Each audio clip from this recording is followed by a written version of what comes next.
Next up, we have Oskar Holm. Oskar is organiser of Brighton Data Forum, one of the best meetups in Brighton, and he's also senior data scientist from Brighton-based Brandwatch. I absolutely love this talk. It's so incredibly insightful, addressing 3 questions pertinent to current events. What can we learn about the COVID-19 crisis from social media listening and analysis? What can we learn about the COVID-19 crisis from asking people? And what new trends have emerged in this crisis?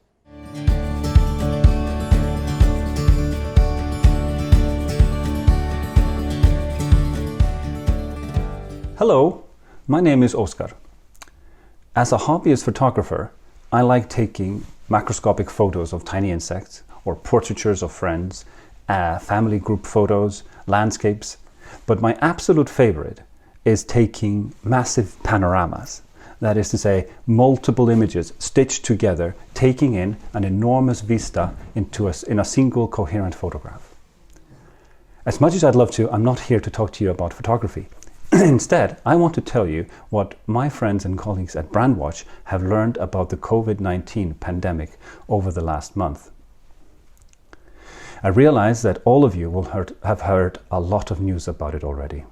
You will have seen the microscopic images of the coronavirus causing it, heard the devastating first-hand accounts of the illness, learned about how it spreads, flattened the curve, followed news on the impact on employment, the economy. I want to add to all of that, through the lens of social media, some new snapshots that both broaden and deepen the panorama that form our contemporary history of this crisis. Now, I will start by introducing the tools used. As I speak, literally billions of voices continuously echo across the web, carrying people's thoughts, attitudes, aspirations, and feelings. The art of making sense of this signal is what we call digital consumer intelligence. Brandwatch offers a family of services in this space to help organizations make sense of what people are saying and seeing online about them, their brands, their products, their industries, their competitors, or any topic really. The flagship product of this family is the Brandwatch Consumer Research Platform. Now, how does it work? You start with a query. A query is a collection of search terms and keywords and restrictions. Brandwatch performs a scan through an enormous trove of public conversations, including forums, blogs, and public messages on social media, the Twitter firehose. All relevant matches get picked up, as well as their engagement information. These are passed through a metadata augmentation step, where, for instance, we detect the language, the topic, keywords, sentiment, and emotions expressed for each mention. This augmented dataset is then divided up or aggregated, compared across, depending on the question we are seeking to answer.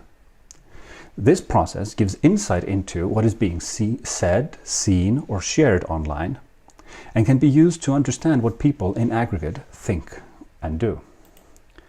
Now, there's another way leading to the same insight. One could ask people. Traditional polling is slow and does not scale well. But Brandwatch also offers a mobile polling service called Curiously. With Curiously, we collect people's responses by bidding on advertising space in ad-supported mobile apps. And we replace the ads with a survey. The experience is that instead of being told what to do, users get asked their opinion. Curiously makes it easy to create a scalable poll very quickly and push it out to millions of mobile phone users anywhere in the world. Responses collected, ready to be analyzed, come back in minutes or hours. The survey can be run repeatedly to track changes or easily revised and tweaked.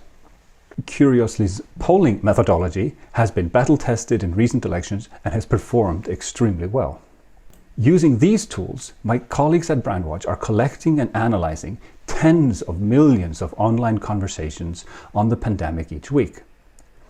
Every week, they also collect 1,000 survey responses in each of 8 countries: Australia, China, France, Germany, Italy, Spain, the United Kingdom, and the United States. They track the conversation volumes, detect trends, topics, sentiments, keywords, key terms, emotions expressed, attitudes felt, and more. Everything that we're learning and discovering about the pandemic is available to anyone for free. Just go to brandwatch.com/cv19-resources and sign up for daily updates and weekly reports. The values of this analysis is time sensitive. By the time you get this, what I'm sharing here will be 3 weeks old or older. So go get the latest update for more recent insights. Now, let me show you what kind of glimpses of our times are being captured in these analyses. Now, as the pandemic started to impact the world, companies naturally wanted to reach out to their customers and explain how they were impacted, how they were reacting, or even whether they were staying in business. A tidal wave of such emails was unleashed. And in many cases, these messages were misguided, and they were perceived as out of touch. So people reported getting some tone-deaf COVID-19 communications from companies that they had had trivial interactions with years ago. As a result, the dominant emotion in online conversation on the topic of such emails was anger, not at all what was intended or even expected. But that demonstrates a benefit of listening to the zeitgeist. Companies that pay attention to online conversations fared better. The trick is knowing where you and your message fit in a crisis, what your audience actually wants to and needs to know, and getting this across with clarity while striking the right tone. A good example of this communication mastery came from Slack's CEO, and fittingly it got rewarded with strong positive engagement. Likewise, among the COVID-19 conversation, humor peaked early.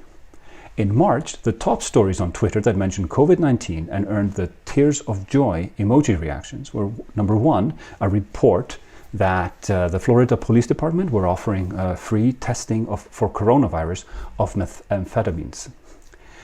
Number 2, a report that the first reported coronavirus case in South Africa was actually a hangover. And number 3, a report that a coronavirus conference had to be cancelled due to the novel coronavirus. Now, these stories had the bulk of their shares early in the month. But since March 13th, the date when the United States declared the state of emergency, jokes about COVID-19 get less and less traction. This trend has already deflated the mood for April Fool's Day this year. And indeed, lots of companies did in fact cancel their pranks this year. Knowing how people are feeling matters. Here is a weekly count of unique online authors expressing problems sleeping. It ranges from October 2019 to late March 2020. Now we can see a rise with holiday stress, a post-holiday start of New Year bump, and then that all starts to subside, but flares up again at unnatural speed in early to mid-March as the pandemic emerges. Following up on that, and zooming in, since early March and to the present day, the number of unique mentions of discomforting dreams are on the rise. Now, it is unsurprising that in times of crisis, people's sleep is impacted, though who, where, when, by how much is not easily guessed at. This demonstrates sensitivity of the social media signal to various aspects of daily life. In fact, we see a similar signal of various lockdown lifestyle trends. Here is a full year of mentions of homemade hairstyles, of which I shouldn't comment, which trended last month and peaked last week with Pink's description of her own attempt on Ellen's show, which got 3 million views on YouTube last time I checked. Here's another example. Baking at home has never been more fashionable. Delicious pictures of cookies and sourdough bread are certainly cluttering up my feed. Here is a sample of the various topics individually trending and maybe peaking this past month. The point here is that the online conversation is a broadly sensitive leading indicator for a diverse variety of trends and sentiments. Traditional media typically lags, but even when traditional media is up to date with the online conversation, it is by studying the social media engagement with the traditional media content that we know which topics are being considered the most important at any given moment. But now let's change the angle. Let's see what we can learn from asking people directly instead. We polled over 1,000 people in each country on how their eating habits were affected by the pandemic. In all markets, more respondents said they ate more now than claimed to eat less. The biggest gains were in Italy, where 42% said they ate more now, followed by Spain and the UK. China and Germany expressed the least change from before the pandemic. Now, we also asked how respondents have changed their consumption of alcohol since the pandemic. The responses vary by markets, with the UK showing the largest number of people claiming to have changed their consumption, dominated by those who said they drank more than before, 22% versus 15% who claimed decreased consumption. By comparison, much fewer respondents in the United States reported changes in their drinking, though a lot more of those claimed an increase in drinking, 13% versus 7% who decreased it. Only in Spain were respondents slightly more likely to have reduced their drinking, 15%, than to have ramped it up, 13%. Now, we found that the already growing purchasing of alcohol online further increased between late March and early April in all queried markets save for China. We also found an uptick in conversations of virtual pubs and remote drinking meetups, online pub quizzes, and the like. At the same time, excessive drinking might be down, according to the conversation volume on hangovers, which is down in March 2020 compared to the previous 3-year average. We can even pinpoint when that reduction hit, in mid-March. But like the excessive drinkers themselves, the conversation volume seems to be slowly recovering. Now, in late March, we asked how respondents described their respective governments' handling of the crisis. Their opinion was lowest in Spain and France. It was quite polarized but balanced in the United States and in Italy, with similar numbers happy and unhappy. Over 50% in China, or well over 60%, and over 55% in the UK, thought their government had handled the crisis well, and Germany came close. In early April, we followed up and polled respondents for their view of whether their respective countries' COVID countermeasures had gone too far. In all markets, the dominant feeling was that the measures were not excessive. The greatest proportion of people feeling the measures being excessive was found in the United States, around 30%. But even there, 40% considered the measures not excessive, indicating a general acceptance of the measures. Generally speaking, the attitudes towards working from home are getting more positive. In Brazil, the United Kingdom, and the United States, we see it rise week after week, even where the dominant sentiment towards working from home is negative. We see it get less so with time as it becomes part of our new normal. But working from home is no longer happening among men and women equally, as it seemed to in the beginning of March. There's been a shift from early March to early April where more women report working from home. Now, I'm just going to wrap up this quick overview by looking to the horizon. By the end of March, evidence of pandemic fatigue had crept in on social media. The number of articles published, the comments attached to them, the engagement with the content, all have started to indicate fading of interest. Published articles on the pandemic peaked on March 18th and have since dropped by approximately 2 to 3% a day.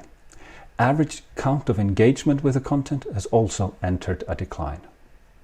In March, about 14,000 authors wrote about turning off the news or being completely fed up with it. And even that conversation peaked on March 20th. So we may hit our limit for gloomy news a bit early, and at a time where fake news proliferates and official advice is still being updated. But people are not overwhelmingly pessimistic. In the first week of April, we asked for people's outlook, whether they were optimistic or not. The numbers are not drastically different across markets. In China, where the virus is currently under control, around 55% of the correspondents describe themselves as optimistic. Contrasting with about 40% in France, where the virus is very much not contained. At the same time, we also asked how long people think it will take for life to go back to normal. Overall, the most common expectation is 3 to 6 months in every country, which predicts normalcy sometime between July and September. Unlike their differences in outlook, the French and the Chinese have a similar expectation of the duration, with a significant proportion, about 30%, of each believing normalcy can arrive as early as May. Now, finally, despite the name, digital consumer intelligence is about people, not just consumers. Its point of view is complementary to that of traditional media, which tends to lag behind and has a natural focus on the neutral, factual, and analytical. Capturing the online conversation uniquely illuminates some sections of our contemporary history, and what people see form its background, and in the foreground is what they are saying and sharing. To understand these strange times, we can't take the outside perspective of future historians. Instead, we must capture our world from within, using as many angles and lenses as possible. These snapshots, collected and stitched together, can create the panorama we need. I hope these vignettes have demonstrated how social media can broaden our view of this pandemic. Again, they are 3 weeks out of date by the time this airs, so go fetch the latest updates. But before I end, I want to ask you a question about a question. If you could collect 1 billion perspectives, what question would you pose? I will be in the Slack channel in case you have questions. Thank you for your attention.